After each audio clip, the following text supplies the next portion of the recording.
أعوذ بالله السميع العليم من الشيطان الرجيم بسم الله الرحمن الرحيم الصلاة والسلام على أشرف الخلق سيدنا محمد رسول الله صلى الله عليه وسلم الفاتح لما أغلق والخاتم لما سبق الناصر الحق بالحق والهدي إلى صراطك المستقيم وعلى آله حق قدره ومقداره العظيم ورضي الله عن شيخ الشيوخ قطب المختوم برزق المختوم تاج العارفين وممد كل أوليائه مولانا أبو العباس أحمد ابن محمد السلمي تيجان شريف رضي الله تعالى عنه أما بعد نحييكم في تحية الإسلام يا أيها الذين آمنوا السلام عليكم ورحمة الله تعالى وبركاته غنا بني سانت يالا جولي ci yonent bi ñaanal suñu sëriñ ñi ngi nuyu mbolom julit gën jaar rafet nuyu suñu mbokk internet yi ak suñu mbokk julit yi ci safo émission bi ñu wax sur le chemin du prophète yépp ñi ngi leen di nuyu di leen di wax tarfadan li yegsi leen jàmm ci seen émission di ñaan yàlla mu may ñu teewee ka na mu gën a rafetee tey nag fas yéene nañu waxtaan ci li nga xam ne moo di xibaar bi moo di actualité bi moo di weeru koor bi nga xam ne mi ngi jeex waxoon nañ leen ne fukki fan yu njëkk yi yërmande la fukki fan yi ci topp njëgal la yii nag moom la ñuy wax goreel goreel mooy maanaam ku ñu gracier mi ngi mel ne tey masalan nga amoon bàkkaar ñëw jugé woon la waroon la dugal kaso ñu ne gracier nañ la président bi gracier na la libre nga mën nga dem naka noonu suñu borom subhanahu wa taala fii jamono ji ku ko woor na mu waree ak charte samonte charte yi da ngay bokk ci ñooñu nga xam ne yàlla daf leen gracier maanaam seen bàkkaar yëpp du leen ci topp dara daf leen di yóbbu aljana directement moo tax fukki fan yu mujj yi am solo li tax mu am solo tamit moo di ne ci la alxuraan wàcc ndax ci guddi laylatul qadri la alxuraan wàcc alxuraan dañu jàngal inna anzalnahu fi laylatul qadri ñun yàlla wàcce nañu fii laylatul qadri ci guddi laylatul qadri alxuraan mu ne nag daf ñuy wax lan mooy laylatul qadri gannaaw ba ñu laajee wa ma adrak ma laylatul qadri mu ne ndax ba mu ñu laajee ndax xam ngeen luy laylatul qadri mu mel na dañu tontu ne déedéet ndax xamuñu ko wax dëgg yàlla mu daal ne laylatul qadri xayru min alfi shahri guddi googu moo gën junne guddi lu tax mu gën junne guddi alxuraan moo ñu ko wax ca kanam ndax dafa ne ci guddi googu laa wàcce alxuraan ci la alxuraan jóge ci leer maanaam ci baatu quraan ñëw nekk furqaan ñëw ci asamaalu benneel foofu la ko jibril doon di jële aaya yi ak kii yi suraat yi di ko indi suñ sang bu tedd bi sayyidina Muhammad sallallahu alayhi wa sallam kon nag laylatul qadr boobu rek doy na tax ñu war a fonk weeru koor waxtu malaak nag mu nekk guddi gu nga xam ne ci la alxuraan wàcc laylatul qadr boobu nag yonent bi sallallahu alayhi wa sallam nee na ñu dàq ko ci fukki fan yu impair yu mujj yi maanaam ñenn ñi nee nañ da ngay commencé 19e nuit 21e 23e 25e 27e ba 29e ci nga koy dàq ba yenn borom xam-xam yi jël aaya bi nga xam ne mooy inna anzalnahu fi laylatul qadri laylatul qadri yooyu ñëw ñetti yoon ci aaya bi la ñu bastu maanaam chiffré ko mu tombe ci ñaar fukk ak juróom-ñaari lettre ñu ne kon nag jàpp nañ ñoom ne loolu ndax mbirum suñu borom amul hasard ñu ne kon nag jàpp nañ ne loolu mooy doon guddi laylatul qadri moo tax ñu def ko guddi 27e nuit maanaam du 26 au 27e maanaam bésu 27e jour bi mooy bés bi mais guddi gi mooy 26e bi ci guddi bët set di 27 ci lañ wax laylatul qadri ñoom ci lañ koy def ñu bare ci waa ci sunnit yi noonu lañ koy doxalee loolu mooy guddi laylatul qadri fukki fan mujj yi ci koor bi nag am na solo lool ndax ci la ñuy goreel jaam bi waaye itam ci ngay mottali sa koor ak zakatul fitre maanaam mooy asaka bi ngay joxe ci weeru koor bi asaka boobu nag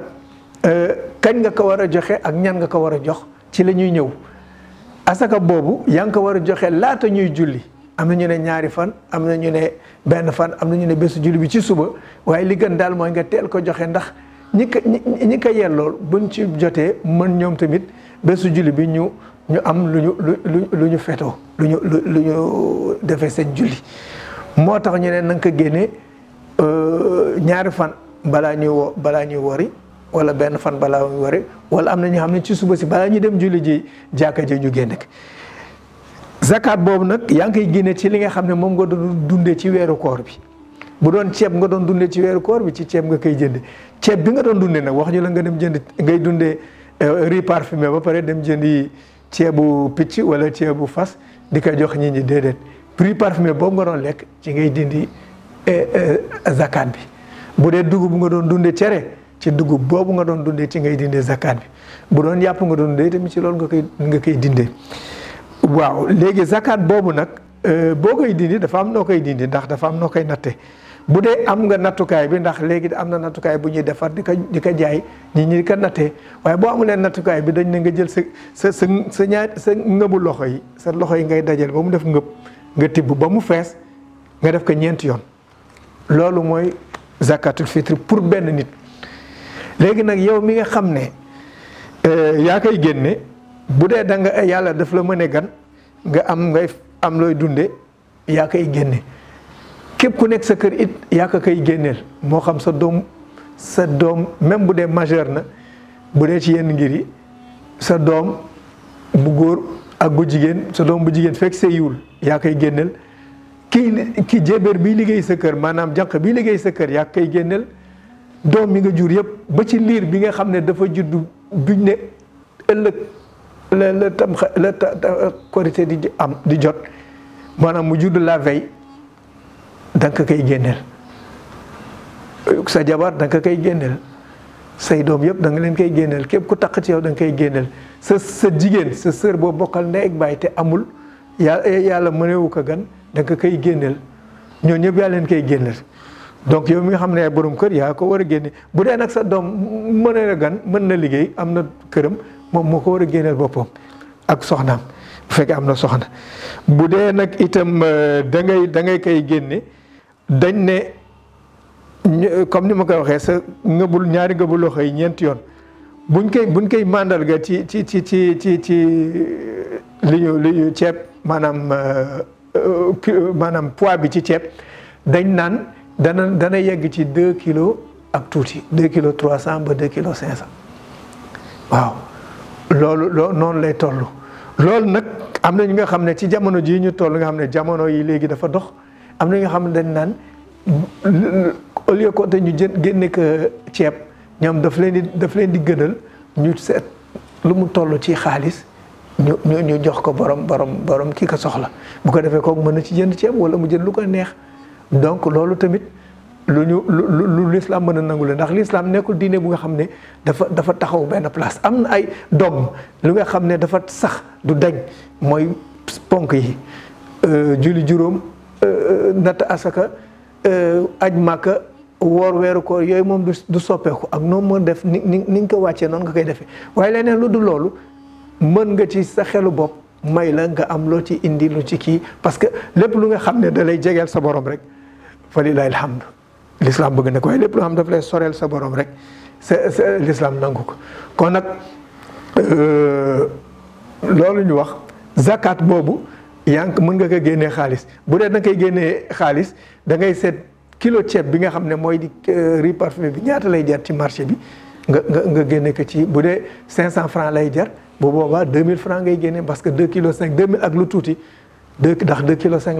lay tombé donc 2300 wala 2400 ngay génne ci asaka bopp bu nekk loolu mooy kii bu dee nag dugub da ngay seet ni dugub di jar ngay génne ko noonu donc loolu mooy li nga xam ne moom la ñu waxtaan ci li mbirum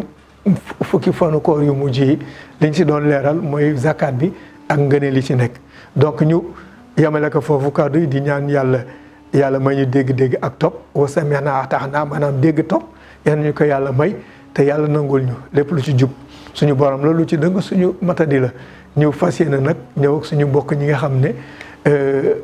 mbokk nasaraan yi ñu mën waxtaan ci ñoom ci liñ doon wax léegi. Donc nous disions que ces 10 derniers jours du mois de Ramadan sont ce qu'on appelle les jours de la grâce divine. Pendant ces 10 derniers jours, si le croyant jeûne convenablement, il a droit à ce qu'on appelle la grâce divine. C'est-à-dire, s'il avait des péchés, s'il devait être puni, s'il devait aller en enfer, il obtient une grâce.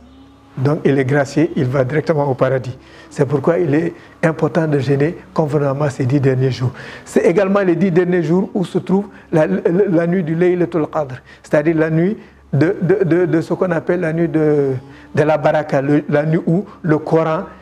a quitté le royaume de Dieu, le royaume divin, pour venir au niveau du premier ciel, apporter des humains. Et c'est de là-bas que l'archange Gabriel, Jibril, prenait les versets et les sourates et les amenait au prophète sallallahu alayhi wa sallam. Donc c'est une nuit bénie. C'est une nuit, dans la sourate Inna anzalnahu fi laylatil qadri, Dieu nous dit j'ai fait descendre le Coran la nuit du Laylatul Qadri. Savez-vous ce que c'est que cette nuit du Laylatul Qadri? Cette nuit vaut 1000 nuits. Et plus loin dans le Coran, il dit Shahru Ramadan, c'est durant le mois du Ramadan que j'ai fait descendre le Coran. Donc c'est pourquoi c'est important de jeûner le mois de Ramadan, parce que c'est le mois où le Coran est descendu. Mais en plus, les 10 derniers jours, le prophète nous a fait savoir dans un hadith que cette nuit se trouve parmi les 10 derniers jours. Normalement, les nuits impaires. C'est pourquoi certains le font dans la nuit du 19e, d'autres dans la nuit du 21e, d'autres dans la nuit du 25e, d'autres du 23e, d'autres du 25e, d'autres du 27e, d'autres du 29e, parce que c'est dans une nuit impaire. Certains savants, d'après des calculs, à partir de la sourate Inna anzalnahu, ont décelé que les 27 lettres qui correspondent aux 3 Laylatul Qadri, répétées 3 fois dans la sourate, correspond à 27 lettres, et ces 27 lettres correspondent au 25e jour. Donc pour eux, la nuit de Laylatul Qadr tombe au 27e jour, parce que pour eux, il n'y a pas de hasard dans tout ce qui concerne Dieu. Il n'y a pas de hasard. Donc tout ce qui est fait a un but bien précis et a un truc bien déterminé, a une finalité bien déterminée. Donc voilà pourquoi il le fait le 27e nuit, d'autres peuvent le faire. C'est pourquoi les 10 derniers jours, le prophète ne dormait pas pendant ces 10 derniers jours, uniquement pour pouvoir avoir la possibilité de tomber sur cette nuit, qui était une nuit bénite, qui vaut 1000 années d'adoration, 1000 mois d'adoration, pardon. Maintenant, c'est durant ces derniers jours du mois de Ramadan qu'on doit faire la zakatul fitr, c'est-à-dire donner l'aumône de la Korité. Cette aumône doit être donnée 2 jours avant la Korité pour permettre aux bénéficiaires de pouvoir fêter leur Korité comme il se doit. Ça se donne à partir de ce qu'on mange. Si c'est du riz, on donne du riz. Si c'est du mil, on donne du mil, ainsi de suite. Et maintenant, on permet, avec l'évolution, de donner de l'argent, c'est-à-dire l'équivalent du riz, du poids du riz, on le donne en argent. Par exemple, ici, pour pouvoir faire une bonne zakat, c'est 4 fois les mains groupées, 4 fois,